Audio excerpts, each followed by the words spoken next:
Ahí estamos, ya estamos grabándolo, por lo menos en la nube, así parecería. Bueno, ¿cómo están? Todo bien. Bien, profe, todo ¿Qué tranquilo. tal fueron estos seminarios? ¿Cómo les fue? Medio incómodo este sistema de charlas en donde no podemos vernos, ¿eh? Para mí es Así, súper cómodo estar en mi ¿sí? casa y eso para mí es sumamente cómodo. Bueno, Me puedo me tomar alegro. apuntes tranquila y eso. Pero no sé los Bueno, otros.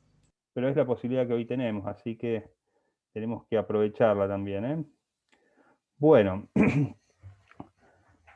si les parece, arrancamos, ¿eh? Vamos charlando. Yo voy a ir Dale. hablando y no hay ningún problema en que ante cualquier duda ustedes me vayan interrumpiendo. Así que bueno, yo soy Germán Camiletti, soy instructor de cirugía. Ustedes ven que dice Fundación ECA en mi página y es porque estamos usando el Zoom precisamente del Hospital Clemente Álvarez, donde yo trabajo también, ¿eh?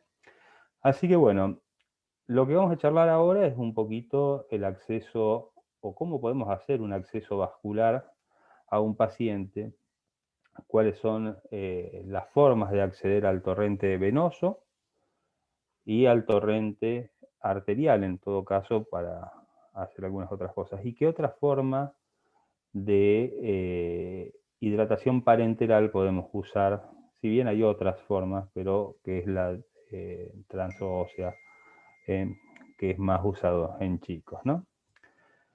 Cuando nosotros tenemos una vía venosa, dijimos recién que lo usábamos para hidratar o para hacer estudios complementarios o terapéuticos. Como definición decimos que es la inserción de un catéter en una vena periférica o central.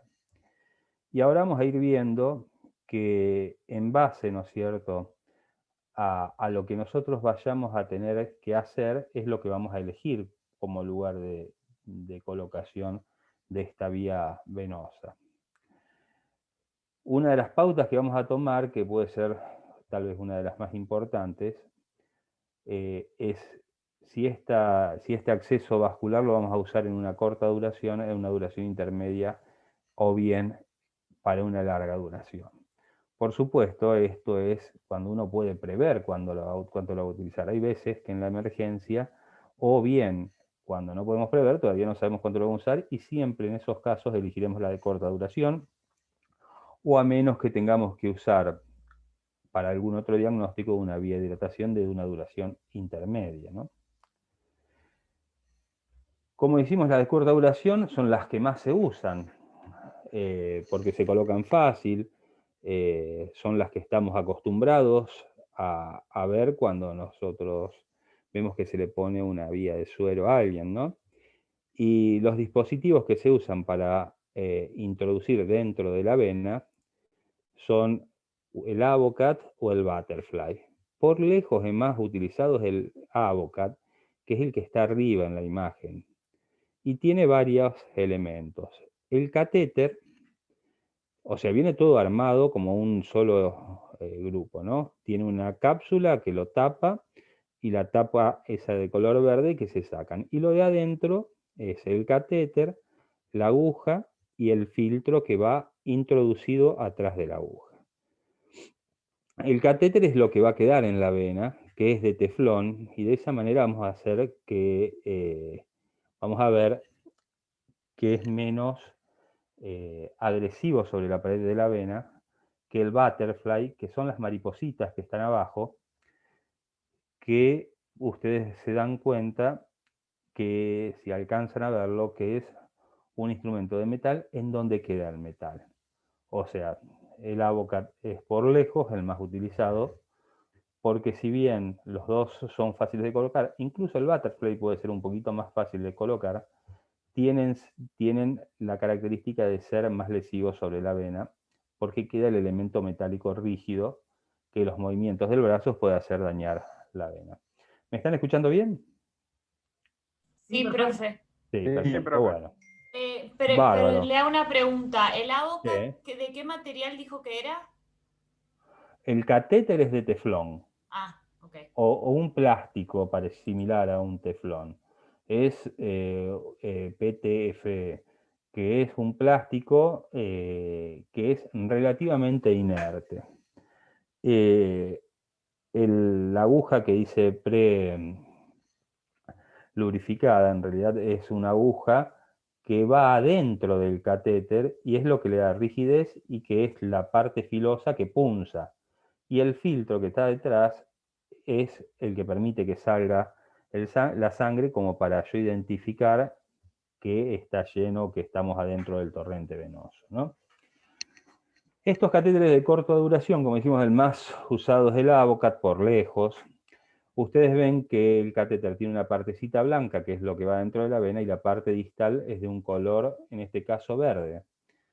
Igual que la tapita de la cápsula, o que la tapa de lo que envuelve al catéter.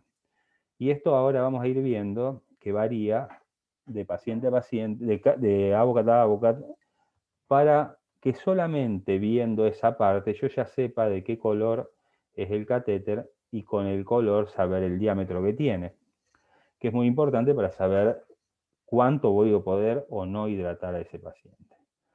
El diámetro se mide en gauge y es el diámetro interno de la luz del catéter, y a diferencia de lo que uno piensa, cuanto menor es el número de gauge, mayor es el grosor. Por ejemplo, el catéter más grueso, el Avocat más grueso es el Avocat 14.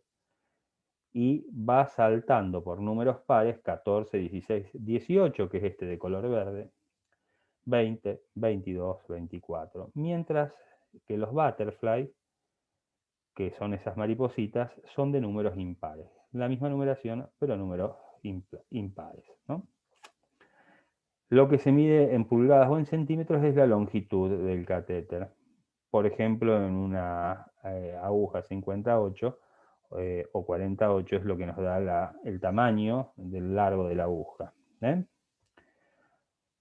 ¿Dónde elegimos poner una vía periférica? Indudablemente el lugar de elección es el dorso de la mano y el antebrazo y el brazo como primer elemento de elección. ¿Por qué? Porque es fácil de tomar, nos permite poner un lacito, con lo cual ingurgitar la vena y ser más fácil de visualizar la vena, de palparla e incluso de ubicarla con mayor facilidad, cosa que otros lugares del cuerpo no nos lo permiten.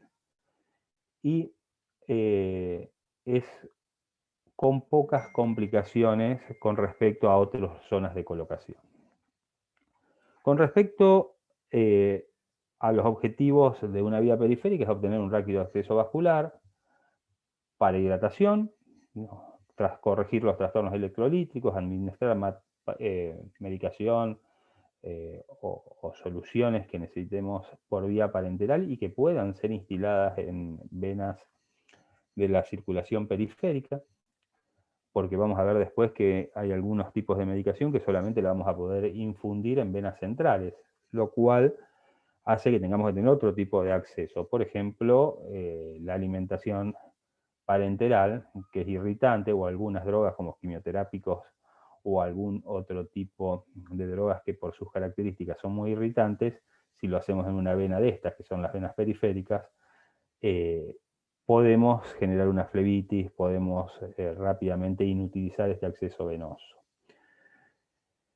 Permite lograr un acceso rápido, como dijimos al principio, y es el que también más usamos en la urgencia, porque nos permite colocar catéteres mientras estamos atendiendo a otra zona del paciente, cosa que si yo buscaría el cuello sería un poquito más complejo, ¿no? También la podemos utilizar para realizar estudios, por ejemplo, si hacemos una tomografía con contraste, podemos a través de las vías periféricas infundir el contraste. Y como dijimos, inicialmente el dorso de la mano, si no va el dorso de la mano el antebrazo, si no va el antebrazo el pliegue del codo y por último el brazo. ¿Estamos hasta ahí? De duración intermedia, cuando nosotros sabemos que vamos a necesitar durante más tiempo un acceso vascular, habitualmente en venas centrales se instalan, y estos se pueden hacer o bien por un PIC o por la colocación directamente en una vía central. Lo que estos dos elementos, tanto el PIC, que es muy poco usado, y el por lejos más usado es el Arrow o el catéter de vía central, vinieron a reemplazar en gran medida a lo que era la canalización venosa quirúrgica. La canalización venosa quirúrgica es un procedimiento en el cual accedíamos a colocar por disección de una vena. Disección es exploración quirúrgica, buscarla, separarla del resto de los tejidos y poner un catéter. Estos dos elementos de punción la vienen a reemplazar. Normalmente no exceden 2 a 4 semanas, aunque habitualmente es menos de esa duración. Y acá tenemos dos ejemplos. Uno es el PIC, que es el catéter central de inserción periférica. Como buscábamos el acceso venoso periférico que mostramos recién para una vena, por ejemplo, de antebrazo o de brazo, usamos esa misma vena para prolongar un catéter muy largo que llegue hasta vena cava superior, como está en el dibujo que ustedes están viendo donde se ve la vasculatura. El catéter que ustedes ven en la imagen es un catéter con doble lumen. ¿Por qué doble lumen? Porque tiene dos entradas que puede ser, por ejemplo, para nutrición e hidratación. Tiene dos tapitas o dos salidas, ¿no? Que en este caso tenían dos entradas, ¿no? Este es el catéter central, de inserción directamente central, no de inserción periférica. Y si ustedes ven en el dibujo en donde está el corazón dibujado, ven que el catéter ingresa por directamente lo que es la vena subclavia para después localizarse en la vena cava superior. ¿Se alcanzan a dar cuenta de eso? ¿Sí o no? Sí, profe. Sí, perfecto. Ustedes ven que dice Arrow. El Arrow en sí es una marca de catéter venoso central. No es un tipo, sino es una marca, ¿no? Y si ustedes alcanzan a ver que, torciendo la cabeza, arriba de Arrow dice equipo de catéter venoso central. En realidad es eso. Y después, sobre las letras violetas, las de abajo, están las características de ese catéter, la cantidad de lúmenes que tiene, el grosor que tiene y el largo que tiene. El otro punto, ¿no es cierto?, que habíamos dicho, era la disección venosa quirúrgica. Y en este ejemplo ven cómo se hace una disección venosa quirúrgica, en donde nosotros a través de la disección logramos ver la vena. A esa vena la identificamos y la montamos sobre una pinza. Ligamos lo distal de la vena y dejamos reparado. Reparado es cuando pasamos un hilo para después atar. Dejamos reparado el extremo proximal de la vena. Con un bisturí cortamos la vena, pasamos el catéter y luego ligamos el extremo proximal de la vena. O sea, este es un acceso vascular en donde esa vena la estamos ligando, o sea que de ahí en adelante esa vena no la vamos a poder usar.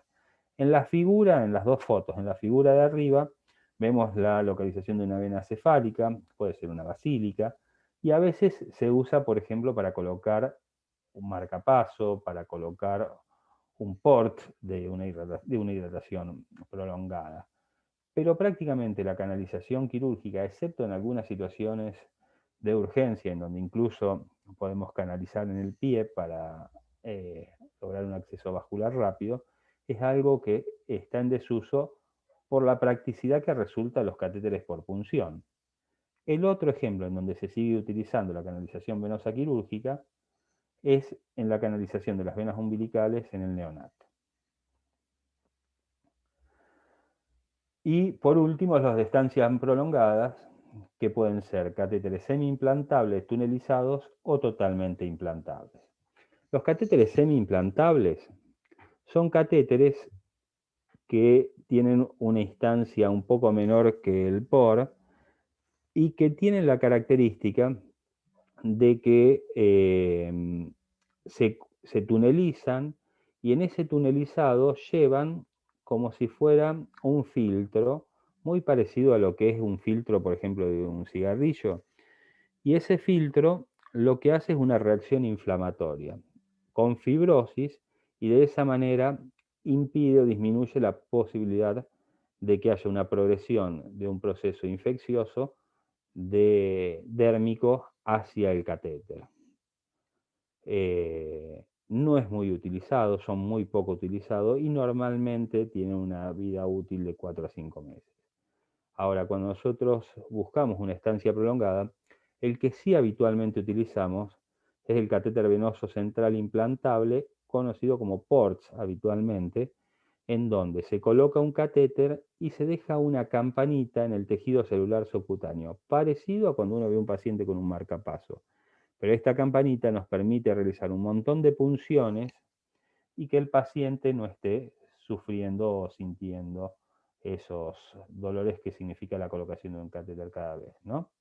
Este es el catéter semiimplantable, en donde con la flecha azul se marca el filtro que impide, en este caso un filtro de Dacron, que impide la progresión de los gérmenes, y lo que ustedes ven en el dibujo es la colocación a través de la vena subclavia, el túnel subcutáneo y el Dacron cerquita de la salida de la piel del túnel subcutáneo, oficiando de filtro.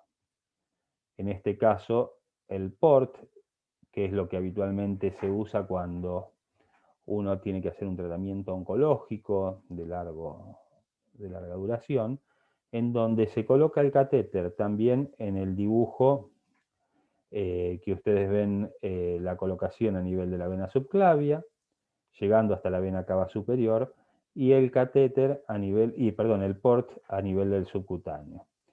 Ese port se punza, como está en el dibujito de al lado, sobre, si ustedes se fijan, las campanitas tienen esa bochita de silicona, se punza sobre eso, y el paciente solamente recibe el pinchacito en la piel, que después de un tiempo prácticamente es casi que ni lo siente porque ya se produce un acostumbramiento a esto, ¿no? Este tipo de catéter, como les decía, son muy usados en oncología. Ahí está el ejemplo de cómo se punza, cómo queda y cómo a través de ese catéter logramos el acceso vascular o el acceso venoso. Cuando nosotros decidimos colocar una vía central, tenemos que saber que la de duración intermedia, o sea, por lejos las dos vías más utilizadas es la vía venosa periférica y mucho más lejos le sigue la vía venosa central, pero es algo que se usa mucho la vía venosa central. ¿Y quién la debería realizar? Alguien que tenga el manejo tanto de la vía central como de las potenciales complicaciones que podemos tener en la vía central, que ahora la vamos a ver. Por lejos, cuando nosotros queremos colocar una vía central, dijimos que podíamos hacer una canalización quirúrgica, que podíamos usar una localización periférica con acceso central, o bien directamente una vía central. La permanencia es de tiempo intermedio, en general, de la vía central, mientras que el de la vía de corta duración lo realiza enfermería habitualmente, pero nosotros como médicos tenemos que saber colocar un acceso venoso de corto tiempo a nivel periférico. Con respecto al material, en realidad no tenemos en nuestra habitualidad muchos más materiales que los que vengo nombrando, ¿no? El teflón, el poliuretano, la silicona, son los que habitualmente aparecen en los catéteres que nosotros usamos. El último de los ítems, la escala de grosor, que es gauge o French, lo habitual es gauge, y por el número de lúmenes o luces, es la cantidad de orificios que tiene ese catéter. O sea, ustedes se imaginan que un catéter tiene un solo orificio, pero en realidad hay catéteres que tienen más de un orificio. Por ejemplo, el catéter de hemodiálisis tiene dos lúmenes, un lumen que saca sangre y otro que regresa la sangre dializada. Hay otros catéteres que se usan para pasar drogas o alimentación, más hidratación, entonces también se usan más de una lúmenes o más de una luz. en los catéteres. Esto es un poquito lo que les contaba antes de las distintas escalas, pero lo más importante es la fotito de abajo en donde vemos los distintos colores de los Avocat y el grosor que tienen cada uno. El más grueso es el color anaranjado, que es el Avocat 14, le sigue un color gris que es el 16, el verde el 18, el 20 es color rosa, el 22 es color azul y el 24 es un amarillito casi anaranjadito, pero es amarillo. Ustedes tengan en cuenta que cuando uno piensa en un paciente el cual tengo que infundir una gran cantidad de volúmenes, tengo que pensar en un 14, en un 16 o excepcionalmente en un 18. Mientras que los más finitos, el 22 y el 24, prácticamente son pediátricos. Ahora vamos a ver un poquito vía central. Y lo tomamos como la vía central como un acto quirúrgico invasivo que requiere de cuidados extremos o adecuados de la posibilidad de infecciones y además de conocer las posibles complicaciones y cómo resolverlas. Eso un poquitito lo nombramos antes, ¿no? Las técnicas de colocación y las posibilidades de errar en la colocación que nosotros tenemos. Cuando hablamos de técnica de colocación, lo habitual es que para el acceso vascular periférico o bien para el PIC sea venopunción directa, mientras que para las vías centrales sea con técnica de Sellinger, que es ir dilatando el trayecto en el cual yo voy poniendo los catéteres a través de un pelo guía. Ahora yo les voy a mostrar unas imágenes en donde más o menos les va a quedar un poco más claro probablemente cómo es eso. Acá hay distintos dispositivos de introducción. Lo habitual que vamos a usar es el del Sellinger. El Arrow, como les dije, es una marca que utiliza Sellinger. ¿Para qué me sirve una vía central? Bueno, evidentemente para la hidratación, pero además para medir la presión venosa central, para hacer una fluidoterapia prolongada, para usar catéteres que me permitan hacer algún otro tipo de determinación, como un Schwann-Ganz.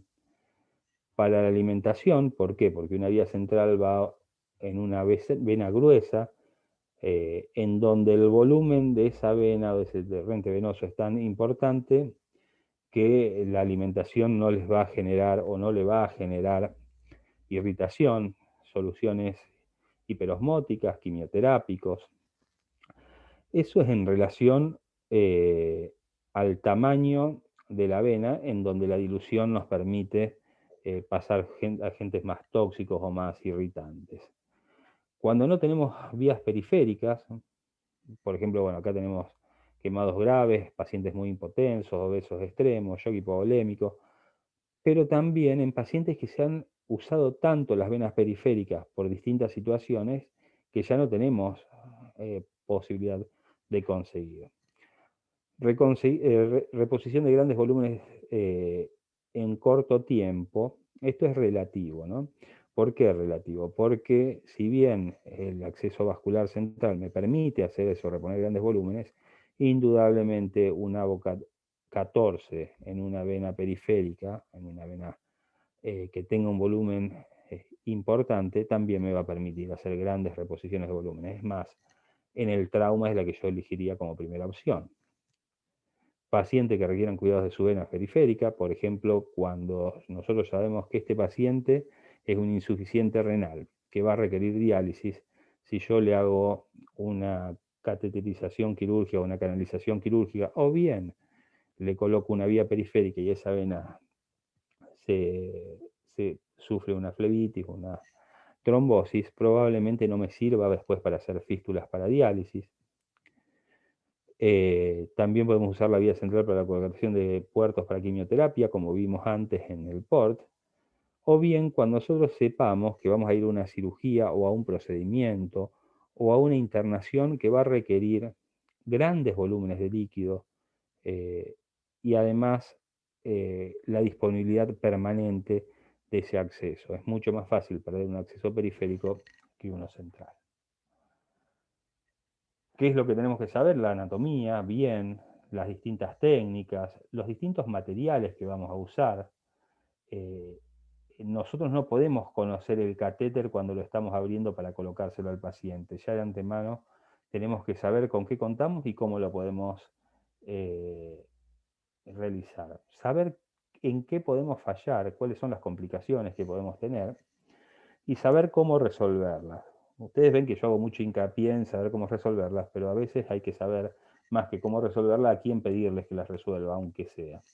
Pero es lo que nosotros sí o sí tenemos que saber. Cuando nosotros vamos a hacer un acceso vascular central, debemos ser muy claros con la familia y el paciente de que tiene posibles complicaciones. Debemos explicar claramente cuáles son esas complicaciones y debemos que el paciente firme o la familia firme el consentimiento informado como un procedimiento quirúrgico. Esto es algo que no lo hacemos habitualmente para la colocación de una vía periférica, pero deberíamos explicarlo, ¿no? Y con respecto a la experiencia o supervisión, cuando no tengamos la experiencia adecuada, porque la experiencia se adquiere en base también a la práctica, es importante porque vamos a ver ahora las complicaciones. ¿Cuáles son las vías centrales que utilizamos? Subclavia, yugular interna y femoral. Ustedes ven que yo puse que yo no puse, está en este cuadrito, yugular externa también, ¿no? En realidad, la yugular externa es una vía que nos sirve para acceder a la yugular interna por una canalización o un catéter que podamos progresar. Pero no es una vía central o una vena central de movida la yugular externa. Sí, a través de ella podemos llegar a la yugular interna. Indudablemente las dos más elegidas son la yugular interna y la subclavia, o la subclavia y la yugular interna. Son venas gruesas que nos permiten alcanzar grandes volúmenes de líquidos, que nos permiten tener un acceso fácil, que dan poca flebitis, y que cada una tiene sus potenciales complicaciones. La subclavia con la posibilidad de lesionar el vértice pulmonar y provocar neumotórax. La yugular interna con la posibilidad de pinchar la carótida y provocar un hematoma a nivel cervical. Serían las complicaciones o los cuidados que más tenemos que tener. Pero por lejos la que más fácilmente se accede es la femoral. Lo que pasa con un acceso vascular femoral, si bien es de fácil acceso, nosotros dejamos al paciente quieto, inmóvil, y de ahí un montón de potenciales complicaciones que pueden surgir, ¿no? Entonces, las ventajas de la subclavia un poco las dijimos, y las contraindicaciones son el trauma torácico, las coagulopatías, el trauma cervical, cuando vamos punzando muchas veces y no podemos lograr ubicar el acceso vascular, y las patologías pulmonares. Es importante fundamentalmente tener en cuenta que si nosotros hacemos una punción a nivel de vena subclavia y como complicación tenemos un neumotórax, no es lo mismo el neumotórax que puede resistir un paciente joven que un paciente POC. Por eso la patología pulmonar es una de las cosas que tenemos que tener siempre muy en cuenta. En la yugular interna, bueno, las patologías del sistema nervioso central, que no es excluyente, o sea, no es una contraindicación excluyente. El trauma cervical puede serlo si no tenemos visibilidad de la vena, del acceso, de la zona de acceso a la vena yugular interna.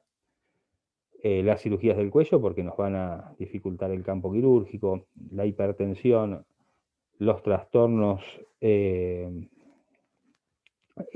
la coagulación, por supuesto, también los tenemos que tener en cuenta, y el punzar la arteria, ¿por qué? Porque me va a generar un hematoma, que la presión arterial me va a hacer colapsar a la vena con mucha menor presión. Entonces, cada vez que yo punce, después voy a tener mayor dificultad para el acceso a la vena. Con respecto a la femoral, que dijimos que era de las más fácil acceso, se encuentra en el pliegue inguinal, pero me deja al paciente inmovilizado y con eso aumenta mucho, por un lado, la trombosis venosa profunda, la tromboflebitis, porque la región inguinal es una zona no siempre de fácil higiene, muchas veces tiene presencia de micosis, con lo cual es una dificultad. Y por otro lado, impide la movilización, como dijimos antes, del paciente. Entonces, acá tenemos venas centrales, la yugular interna, la yugular externa, en el primero de los dibujitos de arriba. En el otro dibujito de arriba vemos la vena ilíaca externa y la vena ilíaca interna. Y ahí nomás, abajo de eso, en el triángulo de la colocación de la vena, vamos a ver la vena femoral, la arteria femoral y el nervio femoral. Lo factible de este acceso vascular es que si yo palpo el pulso femoral, sé que inmediatamente al lado de donde yo palpo el pulso femoral voy a tener la vena femoral. Entonces de ahí la fácil colocación. Y siempre tenemos en cuenta que podemos llegar sin querer a punzar la vena safena, con lo cual sería una situación bastante poco frecuente, pero podríamos canalizar la vena safena. Sería muy, muy poco frecuente, pero existe esa posibilidad, ¿no? Y en el de abajo de los tres dibujos se ve cómo es el ingreso del catéter a la vena subclavia, que la colocación es infraclavicular. Cuando nosotros tenemos una dificultad anatómica, cuando nosotros tenemos una alteración en la coagulación y no la podemos corregir a través de plasma o de lo que tengamos que hacer para corregirla, la guía ecográfica nos disminuye mucho el riesgo de sangrado. Entonces, con guía ecográfica vemos la vena. En general, si buscamos la vena femoral, como en ese dibujo, vamos a ver que la vena, si yo comprimo, se colapsa, la arteria no se colapsa, y a ese nivel punzamos, y con la guía de la ecografía logramos también ver que la aguja está introducida dentro de la vena. El proceso con guía ecográfica nos disminuye mucho el riesgo potencial que tenemos de pinchar la arteria. También se puede hacer a nivel cervical o femoral. Bueno, acá vemos algunos errores de la venopunción, o sea, en el dibujito A ustedes ven que la aguja completamente está dentro del torrente venoso y eso es lo que debe pasar. En el B ven una aguja que se pasa de largo, pero yo puedo pinchar de esa manera, chupo y viene algo de sangre porque hizo una hematomita, pero no va a venir fluidamente. En el punto C ves que hay una aguja que yo pinché, vino un poquito de sangre y me quedé ahí, no la progresé nada a esa aguja y estoy parcialmente asomado dentro del torrente vascular. En el D ustedes ven que hay un pliegue o una torcedura de la pared venosa y estamos haciendo pared. O sea, haciendo pared significa que el bisel de la aguja está en la pared venosa, no en la luz venosa. En el punto E, cuando en vez de acceder a la vena gruesa, nos pasamos a una de las colaterales, también es muy raro. Y en el punto F es la vena colapsada o estenótica. Muchas veces, cuando el paciente fue muchas veces punzado, esa vena que por ahí palpamos y vemos que se ingurgita, en realidad un poquito más arriba puede tener una estenosis o un tamaño menor. Acá vemos las complicaciones, algunas de las complicaciones. La radiografía es de un neumotórax. Ustedes ven que el pulmón derecho está colapsado y eso puede deberse al catéter que está insinuado en la radiografía. Neumotórax, lo más frecuente en vía subclavia. Hemotórax, cuando punzo sin querer a lo mejor la arteria subclavia y sangre hacia la pleura, o bien cuando tengo alguna alteración en la coagulación y al punzar sangre hacia ese lugar, o sea, a través de la punción arterial. El hematoma mediastinal es poco frecuente, pero puede ser cuando un catéter lastima o lesiona la vena central, ya dentro de la vena central y dentro del mediastino. Punción del conducto torácico es muy raro.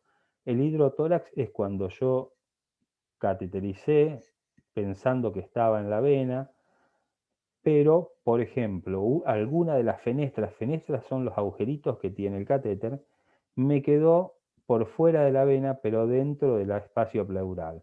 Y yo le instilo suero, parte pasa a la vena y parte pasa al espacio pleural, entonces genera un hidrotórax. Lesión nerviosa, si yo me desorienté y en vez de punzar por dentro de la vena femoral, punzé por fuera, puedo pulsar el nervio. Embolia, fundamentalmente a nivel femoral, trombosis a nivel femoral, y sepsis por catéter, cuando no tengo el suficiente control de la asepsia y antisepsia de la zona, cuando no respeto las normas y los procedimientos adecuados en relación a la asepsia, o bien cuando la estadía es prolongada o el paciente está colonizado por algunos gérmenes. Bueno, acá vemos la colocación de un acceso vascular central en un paciente que ya tenía muchos accesos vasculares centrales hechos en lo que es la vena yugular interna. El triángulo rojo nos marca un triángulo que está entre los dos haces del esternocleidomastoideo. La clavícula en la base del triángulo, con una línea verde ven la vena yugular externa. El haz clavicular del esternocleidomastoideo lo marca la base del triángulo de la clavícula. El extremo menos largo lo marca el haz clavicular, o sea, la parte del esternocleidomastoideo que se inserta en la clavícula, y el haz external lo marca la recta más larga del triángulo. Dentro de ese triángulo es donde yo voy a colocar el catéter, en la unión de los dos haces, del haz external y el haz clavicular. Acá tengo la asepsia hecha con una pintura de Pervinox, en este caso, y el campo armado con campos estériles. Punzo, dijimos en la unión del haz clavicular y el haz external del esternocleidomastoideo, infiltro con anestesia local,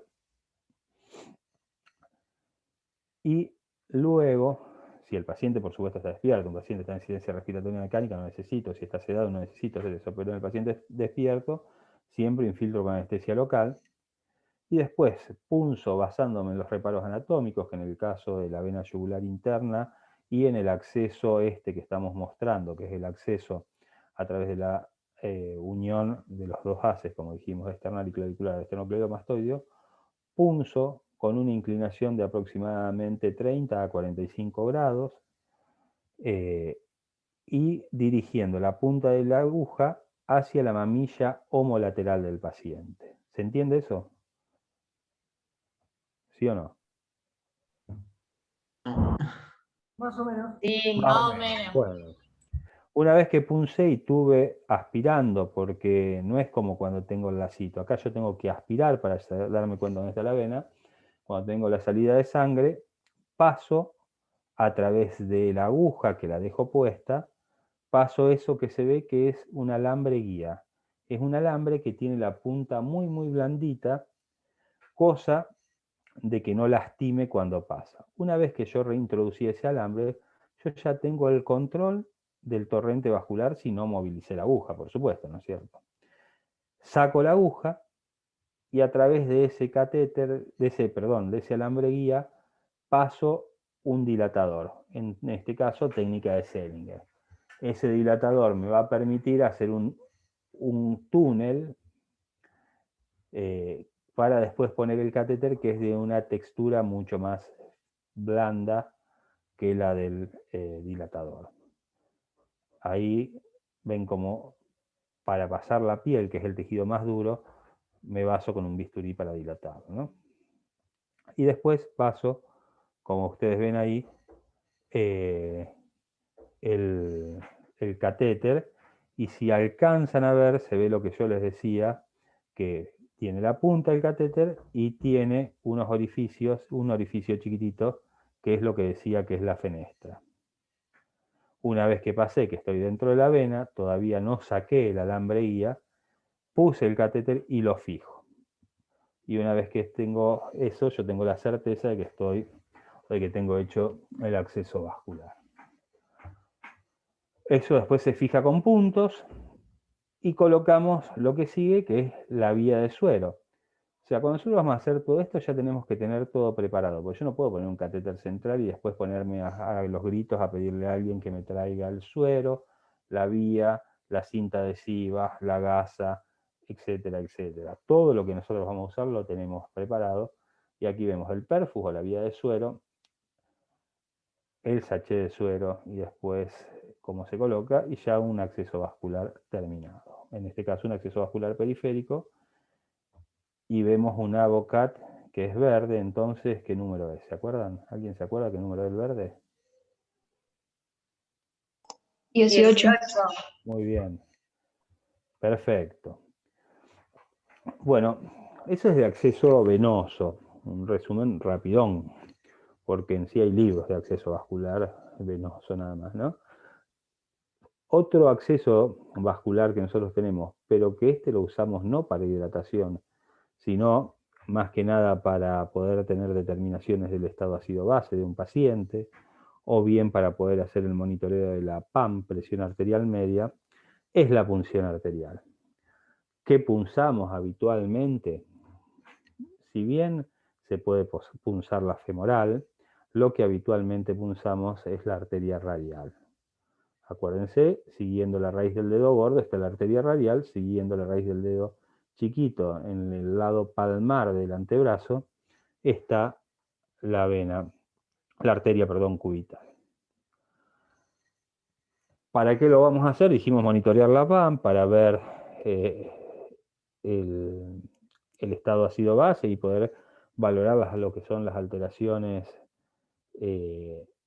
sea alcalóticas o acidóticas, metabólicas o respiratorias, o sea, el estado ácido-base, o bien para monitorear la presión arterial media, que es algo que antes usábamos mucho, pero que ahora se usa cada vez menos, y sobre todo lo usábamos en largas cirugías en donde queríamos saber el comportamiento de la presión arterial. Hoy se usa mucho más lo no invasivo que lo invasivo. ¿Cuáles son las contraindicaciones? Alteración de la hemostasia, la necesidad de punzar una arteria no superficial o la imposibilidad de punzarla porque el test de Allen, de pulsar la arteria radial, porque el test de Allen nos dé que no es posible. El test de Allen lo que busca es saber que si nosotros nos mandamos una macana o bien se trombosa la arteria radial, esa mano que nosotros sabemos que se nutre a través de dos arterias, la arteria radial y cubital, no va a tener problema en la irrigación si solamente hasta que se desinflame, por ejemplo, si punzamos y hicimos una hematomita en la arteria radial, va a tener una adecuada irrigación a través de la cubital. ¿Cómo es el test de Allen? Se comprimen las dos arterias, la radial y la cubital, se le hace cerrar al paciente la mano y posteriormente se le hace abrir la mano, se libera la arteria cubital, siguiendo comprimiendo la arteria radial. De esa manera evaluamos cuánto tarda en volver a tomar la coloración normal la mano, que es el punto de 7 segundos. Si es menos de 7 segundos estamos bien, si es 7 segundos dudoso y si es más de 7 segundos, la irrigación a través de la cubital puede ser insuficiente. El procedimiento lo tratamos de hacer con una aguja finita, en general lo hacemos sobre todo para el estado ácido-base, lo hacemos a través de las agujas subcutáneas, y siempre que nosotros vayamos a tomar un estado ácido-base tenemos que tener en cuenta que la muestra tiene que estar heparinizada, porque si no, no le va a servir al paciente. Acá vemos cómo se hace, en donde punzamos a 45 grados, buscando la arteria y guiándonos por el pulso. Siempre tenemos que tener en cuenta de tener la sepsia y antisepsia de la zona, y por otro lado, haciendo una pequeña dorsiflexión de la mano para exponer más superficial la arteria. Complicaciones: hematoma, dolor, punción de algún nervio adyacente. Si nosotros mezclamos esta sangre con una punción venosa, nos va a hacer de tanta utilidad el estado ácido-base, pero en sí no va a ser una complicación de jerarquía. Y la isquemia distal, incluso a veces, luego, sobre todo en muchas funciones o cuando un test de Allen no fue lo suficientemente satisfactorio. La vía intraósea es un acceso vascular que se usa en los chicos fundamentalmente cuando no tenemos otra posibilidad de acceso vascular y se hace por punción con un trocar metálico, fundamentalmente en la tuberosidad anterior de la tibia. Es el que más comúnmente se accede. También es una forma de acceso vascular que en general lo usamos cuando no tenemos, no, en general no, siempre lo usamos cuando no tenemos ningún otro acceso y en general son medidas de salvataje que hacemos para poder hidratar a estos chicos. Bueno, con respecto a esto, ¿alguna duda, alguna pregunta, algo que quieran decirme que les haya quedado por preguntar?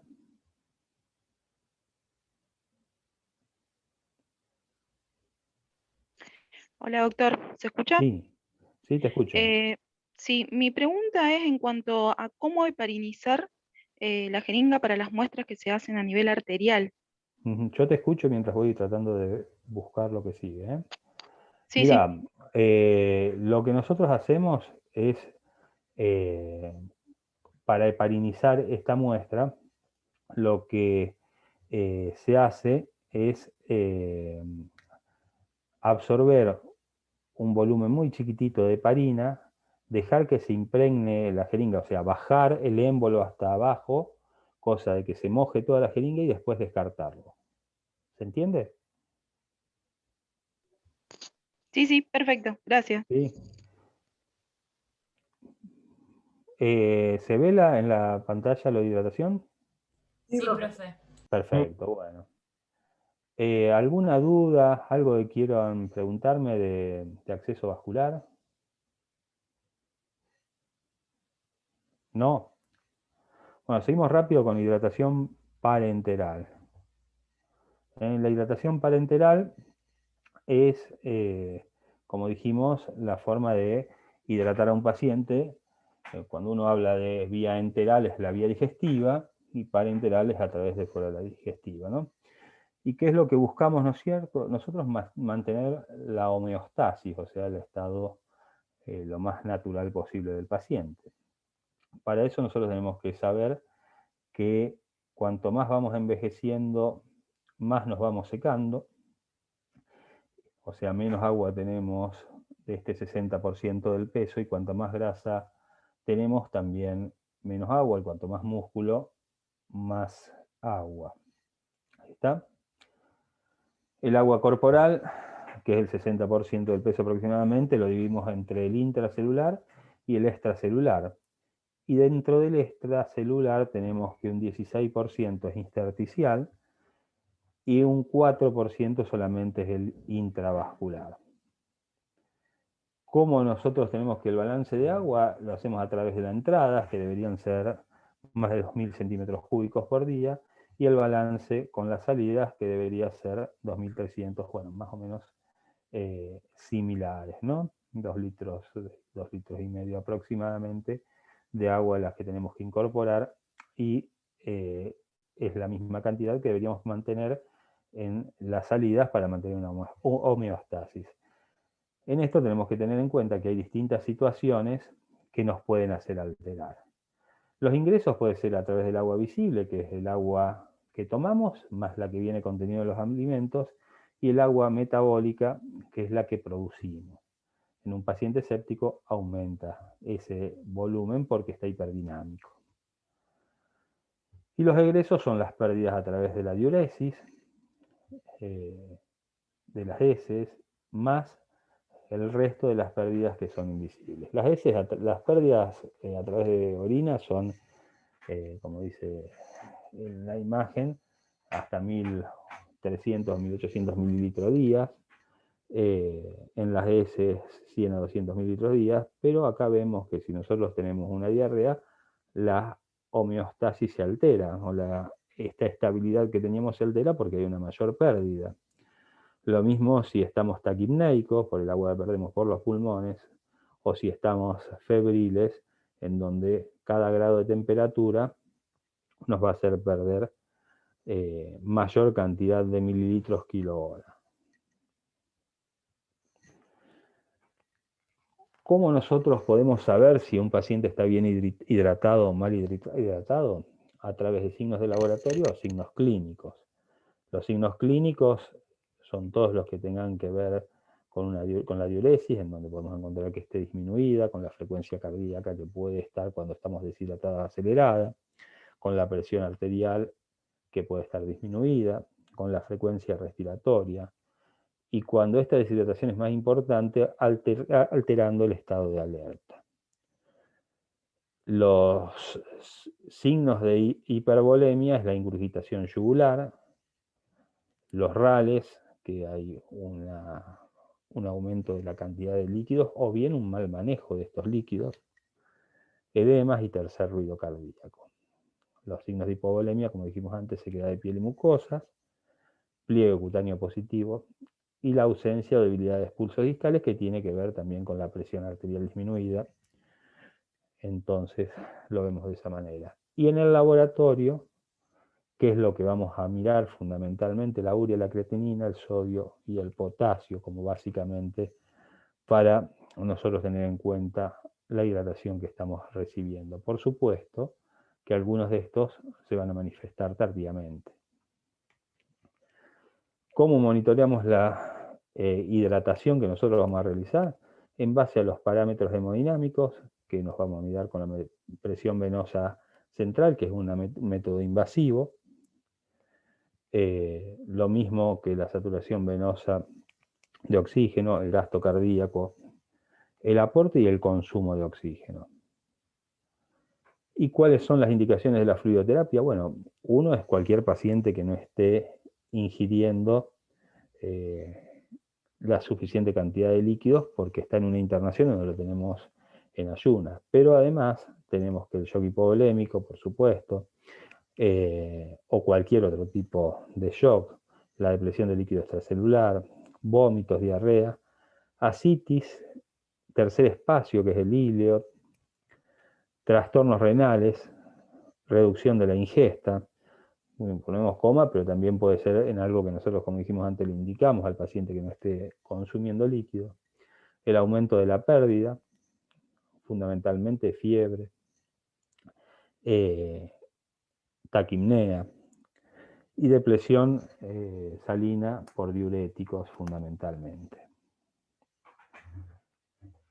Cuando nosotros pensamos que vamos a hacer una fluidoterapia, tenemos que tener en cuenta que las complicaciones que podemos tener tienen que ver con la técnica de colocación del acceso vascular que vamos a hacer, o bien con el volumen de líquido que le vamos a infundir. Y en relación al volumen de líquido que nosotros vamos a infundir, podemos provocar insuficiencia cardíaca y edema agudo de pulmón o edema cerebral si el volumen de líquido es muy grande, o bien si la cantidad de electrolitos es muy baja.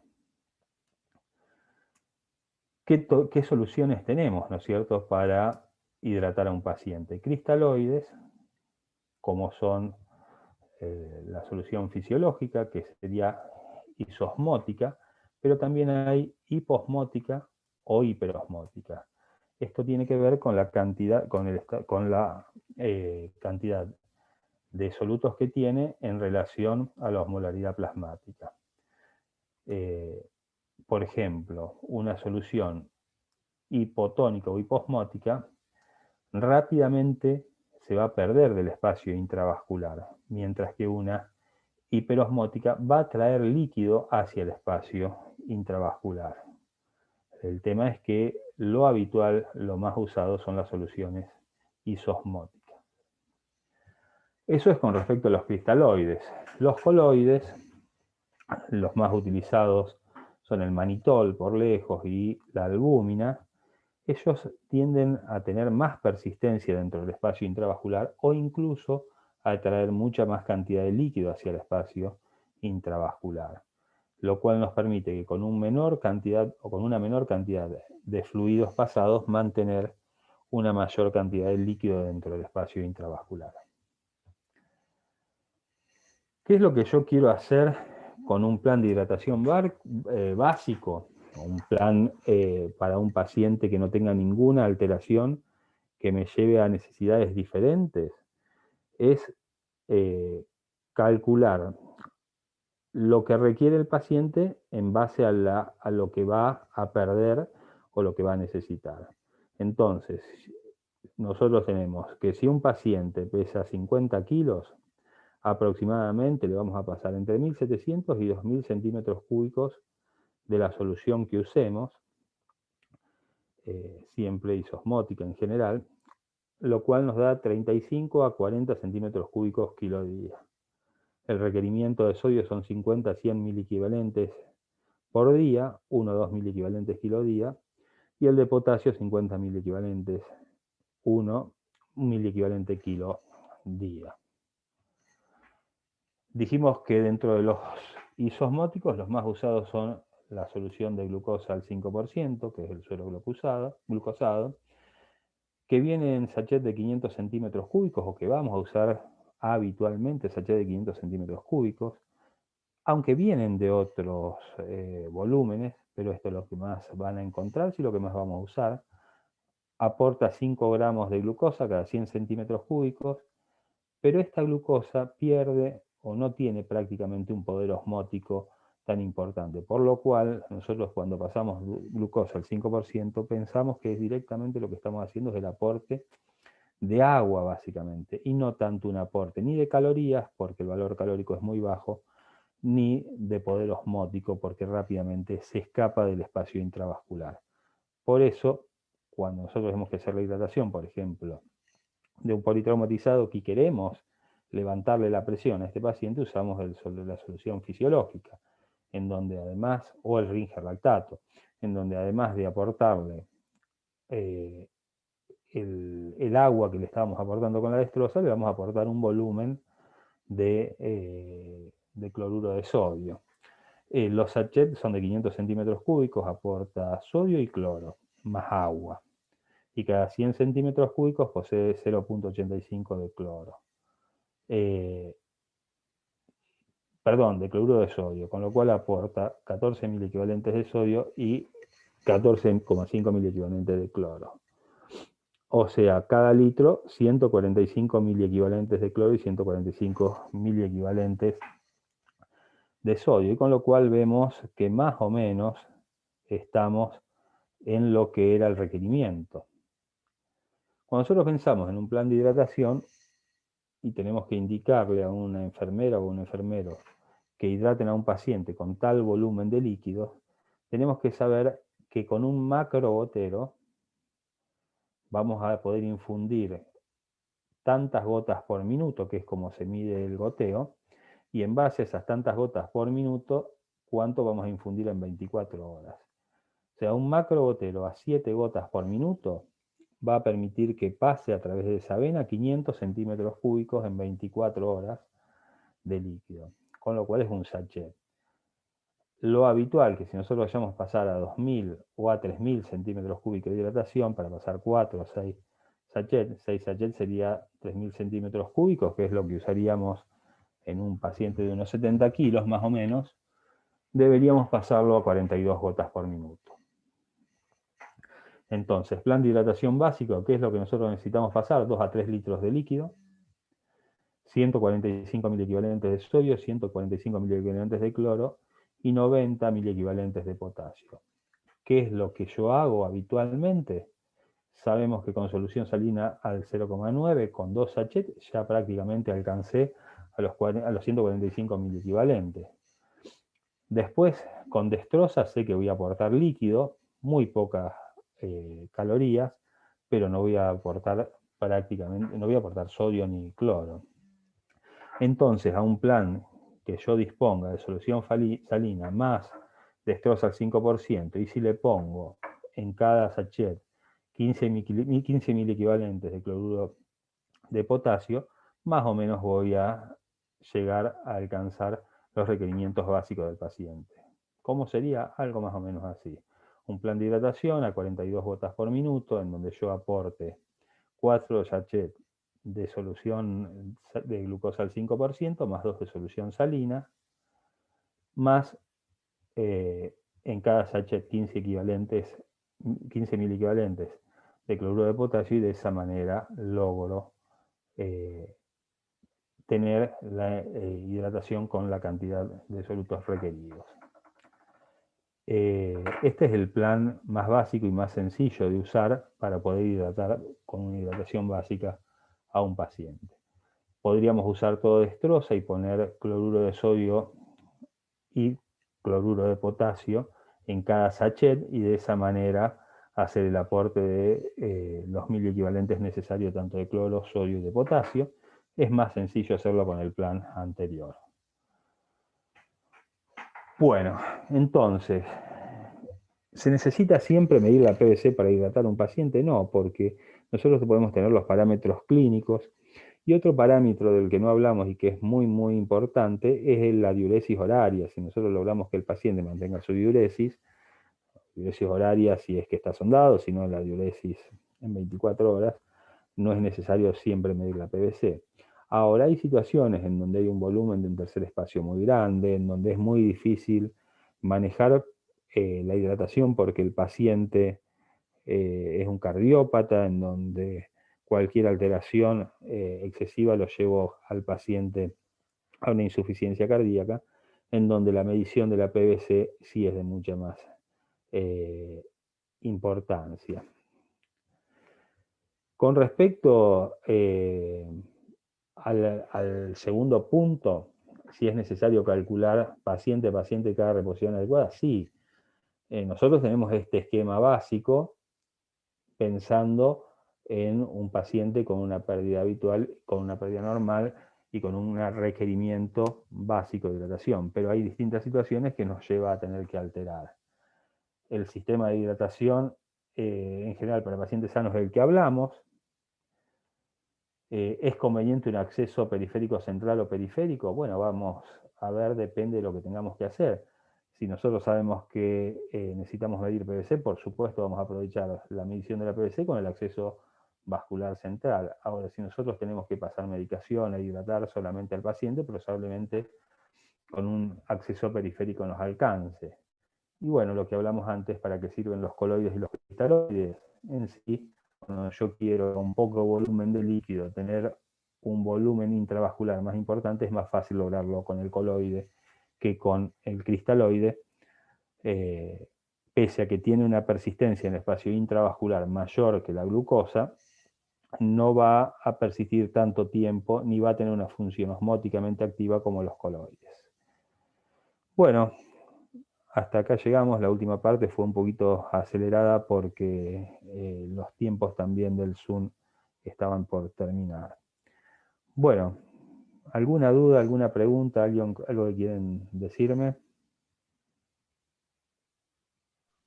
No, perfecto, muy claro. Bueno, chicos, muchas gracias y hasta la próxima. Chao, profe. Chao, profe. Gracias a vos. Chao, Chao, hasta profe. luego. Chao. Profe, gracias.